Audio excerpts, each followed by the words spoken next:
Ciao amici e amiche del segno del leone, benvenuti, io sono Angela e questo è Exoteric World. È così che mi trovate sui social. Questo è l'oroscopo settimanale dal 22 al 28 giugno. Prima di iniziare vi ricordo che è una stesa generica, prendete solo ciò che vi risuona. Se volete potete integrarlo col vostro ascendente per avere più informazioni. In descrizione trovate le recensioni dei mazzi usati, i link per acquistarli e i link alle playlist per conoscere il significato delle carte della Sibilla Lenormand e della Sibilla italiana. Vi invito a iscrivervi e abbonarvi al mio canale per sostenere il mio lavoro. Vi ringrazio moltissimo se lo farete o l'avete già fatto. E adesso partiamo con la lettura. Innanzitutto, come andrà la settimana? Lo scopriamo con le energie principali, poi vedremo i segni zodiacali da attenzionare e poi vedremo l'ambito amore, relazioni più importanti, il lavoro e le finanze. Partiamo con questa torre. Ci permette soprattutto all'inizio della settimana di avere un quadro generale, di prepararci, di pianificare, di magari anche proteggere noi stessi, le nostre idee, le nostre energie, perché può essere un periodo un po' faticoso, un po' pesante o potreste sentirvi un po' stanchi. Poi troviamo l'ancora che porta maggior sicurezza, un raggiungimento sia degli riscontri positivi per delle cose in corso d'opera, maggior equilibrio, anzi possiamo trovare nuova volontà, fiducia e speranza per magari una nuova spinta. Forse abbiamo un attimino bisogno di fermarci un attimino, di riposarci, di valutare alcune cose e quindi poi di prepararci a una ripartenza, che sia per viaggio, che sia per altre situazioni, anche di progetti, di idee. Comunque abbiamo bisogno di raccogliere un po' tutto quello che abbiamo fatto precedentemente e raccogliere anche le nostre energie.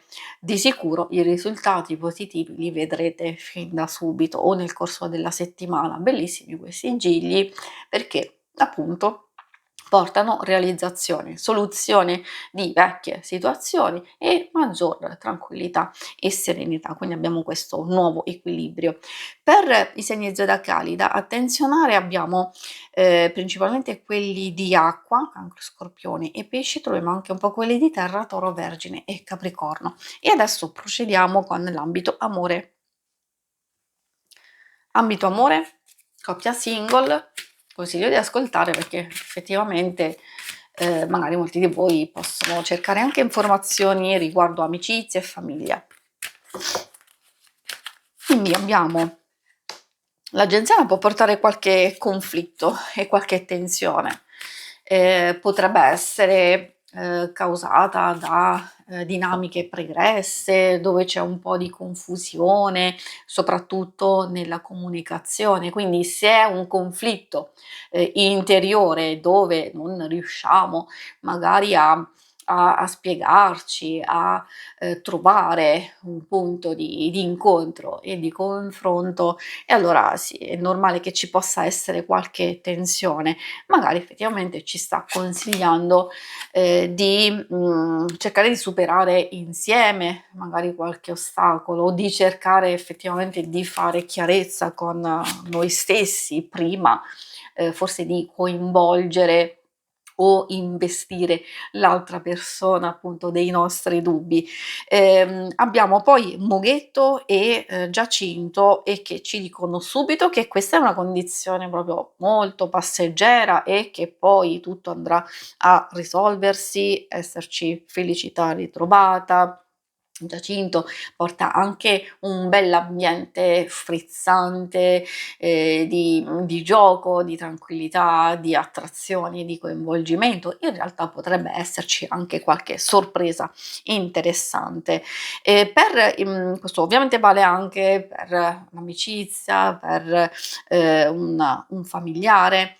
per i single, probabilmente l'agenziana può riferirsi o a una vecchia situazione o esserci una fase di blocco, di opposizione, cioè se state conoscendo, frequentando una persona, allora forse, ci sono alcune situazioni di incertezza, di alti e bassi, dove non si ha ancora, diciamo, la comprensione, di, come procede, insomma, questa possibile relazione. Però insomma poi si vedono delle situazioni abbastanza positive, coinvolgenti, altrimenti si può, trovare in una situazione molto, molto altalenante. In che senso? Perché essendoci la carta del gioco, della seduzione, magari, ci sono dei tentativi di approccio, delle cose, comunque belle, dette e non dette. Sapete un po' quel gioco un po' particolare tra comunicazioni, allontanamenti, riavvicinamenti, cose, che in realtà possono essere fastidiose o in questo periodo possono essere anche, positive, anche per conoscersi e per vedere poi come può procedere, e come svilupparsi nel futuro. E adesso vediamo insieme la parte più pratica del lavoro e delle finanze.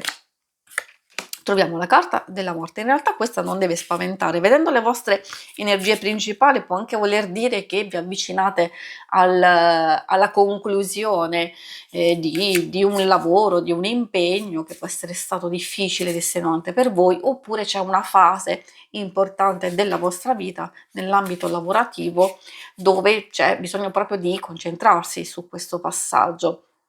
Dipende effettivamente, perché se nella peggiore delle ipotesi per qualcuno potrebbe essere proprio un cambio di lavoro, per alcuni invece potrebbe essere una fase di pausa, di riposo, e quindi lo dico anche perché c'è la carta domestico che parla di serenità e di tranquillità, quindi massimo riposo delle energie.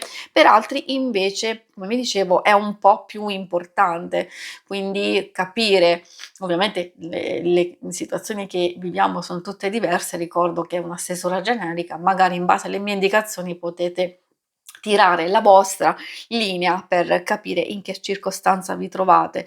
Di sicuro comunque c'è questo passaggio che può essere in positivo, ma anche per chi, sta attraversando una fase critica dove, forse non c'è soddisfazione o comunque c'è una conclusione, necessaria anche come modalità di azione, oppure ci sono altri progetti che, cercate di far decollare e in qualche modo, si possono, arenare e magari proprio in questa circostanza qualcosa può essere ripreso. Quindi abbiamo queste vecchie situazioni, questi progetti, queste scusate, idee che magari è arrivato il momento giusto di prendere in considerazione o trovare proprio la possibilità per pianificare e realizzarli in futuro. È ovvio che ci vuole impegno, ci vuole costanza, ci vogliono le condizioni giuste e quindi ecco perché ci si può, muovere. Quando escono carte favorevoli in questo senso, magari vi stanno già dicendo che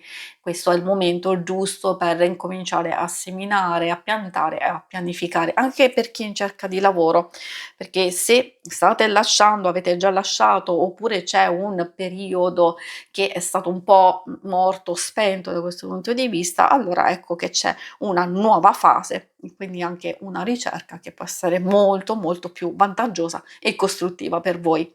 Si conclude qui la lettura, vi ringrazio per avermi seguita. Se volete in alto a destra trovate il logo per iscrivervi al canale, mentre in basso trovate le schermate per vedere il vostro oroscopo mensile, il lunare e quindicinale. Alla prossima, vi auguro una buona settimana. Ciao!